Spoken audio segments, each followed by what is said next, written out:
मंजिष्ठा, मुलेठी, चावल एंड बकरी के दूध से बना हुआ है सोप आपके स्किन के ऊपर जो डर्ट होगा, गंदगी हो गई, उसको क्लीन करने का काम करेगा। अगर आपके स्किन के ऊपर टेनिंग है, डलनेस है, अगर आपकी स्किन अनइवन है तो उसको इवन करने का काम करेगा। ये जो हम सोप प्रिपेयर करेंगे वो पद्धति रहेगी कोल्ड प्रोसेस मेथड से। तो अपनी सेफ्टी का ध्यान रखें, स्पेशली ऐसे लोग जो बिगिनर है। जो लोग बिगिनर है, इसको बनाने के लिए अपनी सेफ्टी के लिए गोगल्स, ग्लव्स एंड मास्क का जरूर यूज करें।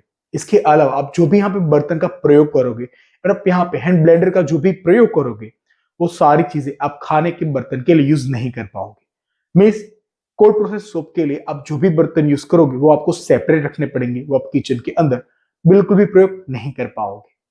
मंजिशा मुलेटी राइस एंड गोट मिल्क का सूप बनाने के लिए हमें जरूरत पड़ेगी गोट मिल्क की। आप यहाँ पे पानी का भी प्रयोग कर सकते हो। अगर हम डायरेक्टली गोट मिल्क के अंदर सोडियम हाइड्रोक्साइड ऐड करते हैं तो जो गोट मिल्क होता है वो फट जाता है। तो मैं सबसे पहले गोट मिल्क को जमा लेना है, मीन्स इसका आइस बना लेना है। अब शुरू करते पूरी रेसिपी। हमने यहाँ पे गोट मिल्क को ऑलरेडी जमा लिया है, मीन्स इसका आइस बना लिया है। एंड इसके अंदर हम धीरे धीरे ऐड करेंगे सोडियम हाइड्रोक्साइड। सोडियम हाइड्रोक्साइड जैसे लिक्विड के साथ टच होता है, मिक्स होता है, तो उसके अंदर उसका टेम्परेचर बढ़ा देता है। तो सोडियम हाइड्रोक्साइड ऐड करने के बाद हम धीरे धीरे सारी चीजों को अच्छे से मिक्स कर लेंगे और टेम्परेचर बढ़ने की वजह से जो मिल्क का आइस क्यूब था वो पूरी तरह से मेल्ट हो जाएगा।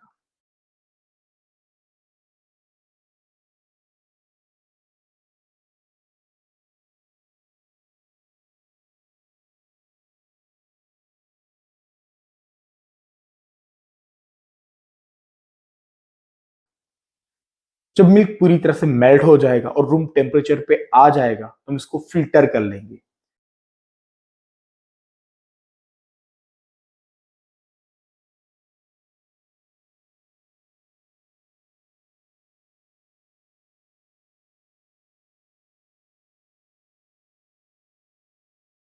मिल्क के अंदर जो भी पार्टिकल्स होंगे वो सोप के अंदर नहीं जाने चाहिए, इसलिए हम यहाँ पे फिल्टर करेंगे। अगर विदाउट फिल्टर मिल्क का प्रयोग करोगे तो आपकी जो रेसिपी होगी वो खराब हो सकती है। हो सकता है कि आपका जो सोप है वो बिल्कुल भी ना जमे। मिल्क को फिल्टर करने के बाद हम इसको साइड में रख लेंगे। अब दूसरे बर्तन के अंदर मैंने लिए ऑयल, जिसको ऑलरेडी मैंने मेजर करके रखा है। मैंने यहाँ पे दो भाग में ऑयल को डिवाइड किया है। एक भाग में हम ऐड करेंगे मंजिष्ठा का पाउडर और एक भाग में हम ऐड करेंगे मुलेठी का पाउडर, और साथ ही हम इसके अंदर थोड़ा ऐड करेंगे राइस पाउडर।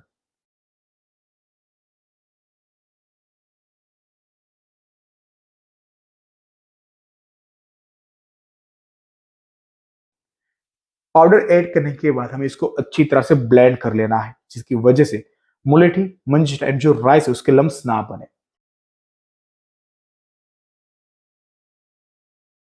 अगर आपके ऑयल के अंदर लम्स बनेंगे तो भी आपकी रेसिपी खराब हो सकती है। सारी चीजों को अच्छी तरह से ब्लेंड करने के बाद जो लाइव सॉल्यूशन था हमने उसको भी दो पार्ट के अंदर डिवाइड कर लिया है।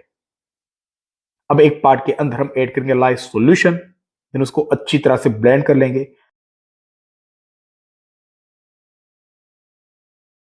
तो जो दूसरा वाला पार्ट है, जो मंजिष्ठा वाला पार्ट है, जो मंजिष्ठा वाला ऑयल हम उसके अंदर ऐड करेंगे लाइव सॉल्यूशन। तो अगेन हम उसको अच्छी तरह से ब्लेंड कर लेंगे।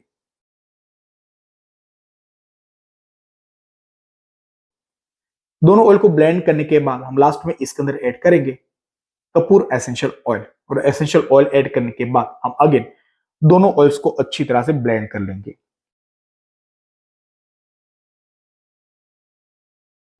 जैसे जैसे ऑयल ब्लेंड होते जाएंगे जो ऑयल का मिक्सचर है वो थिक होता जाएगा, इसको बोलता जाता है ट्रेस आना। जैसे ही ऑयल थिक हो जाएगा तो हम इसको पोर करेंगे मोल्ड के अंदर। अगर आपके पास मोल्ड नहीं तो आप यहाँ पे पेपर कप में, प्लास्टिक के कप में या फिर प्लास्टिक के कोई जार के अंदर भी सोप को जमा सकते हो।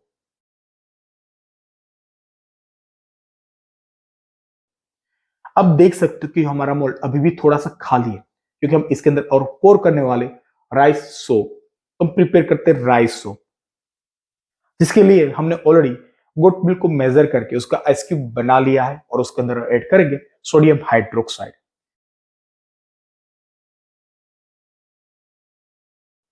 सोडियम हाइड्रोक्साइड जब मेल्ट हो जाता है तो इस सॉल्यूशन को बोला जाता है लाइव सॉल्यूशन। बकरी के दूध के अंदर आप जब भी सोडियम हाइड्रोक्साइड ऐड करोगे तो मेक श्योर उसको अच्छी तरह घुल जाना चाहिए। मीन जो सोडियम हाइड्रोक्साइड के फ्लेक्स होंगे वो बकरी के दूध के अंदर पूरी तरह से घुल जाने चाहिए और उसके बाद ही हम इसको फिल्टर कर लेंगे। हमने यहाँ पे लिया है ऑयल और ऑयल के अंदर हमने ऑलरेडी ऐड करके रखा है rice powder.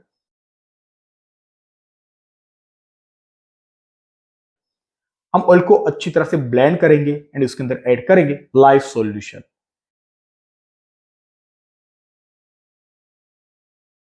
Live solution add करने के बाद हमें अच्छी तरह से ब्लेंड कर लेना है। फिर हम इसके अंदर ऐड करेंगे कपूर एसेंशियल ऑयल।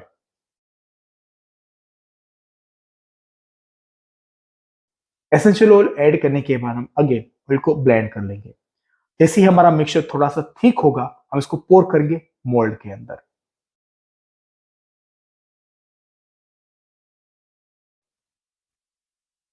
मोल्ड के अंदर पोर करने के बाद हम इसको रखना पड़ेगा 24 घंटे से लेके 48 आवर्स तक, जिसकी वजह से जो हमारा सोप है वो अच्छी तरह से हार्ड हो जाए एंड 48 आवर्स के बाद हम इसको अनमोल्ड करेंगे।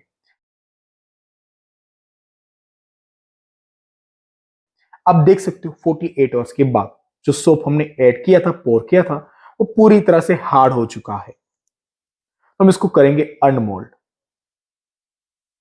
ये वुड का बनाया हुआ मोल्ड है जिसके अंदर हमने बटर पेपर लगा के सोप को जमाया था। बटर पेपर ऐड करने की वजह से जो हमारा सोप है बहुत ही इजीली निकल जाता है। मुझे 15 सोप्स का ऑर्डर है, इसीलिए हमने इस बड़े मोल्ड का प्रयोग किया है।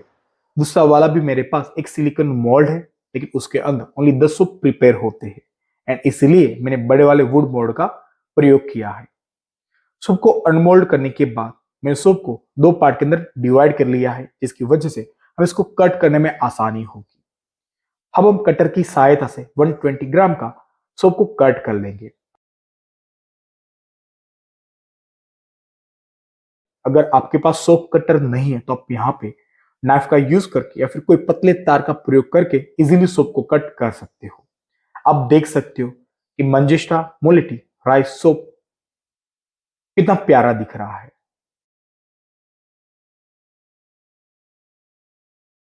लेकिन अभी भी ये सोप यूज करने के लिए रेडी नहीं है। हमें इसको छोड़ना पड़ेगा 45 डेज के लिए। इसके अंदर सफोनिकेशन की प्रोसेस होगी, जिसकी वजह से इसके अंदर जो भी हमने केमिकल ऐड किया है, मीन जो सोडियम हाइड्रोक्साइड हमने जो ऐड किया है, वो पूरी तरह से केमिकल प्रोसेस की वजह से ग्लिसरीन के अंदर टर्न हो जाएगा और 45 डेज के बाद जो हमारा सोप बनेगा वो 100% नेचुरल हो जाएगा। अगर आपको मेरी माहिती पसंद आई हो तो मेरे वीडियो को लाइक करें, मेरे वीडियो को शेयर करें।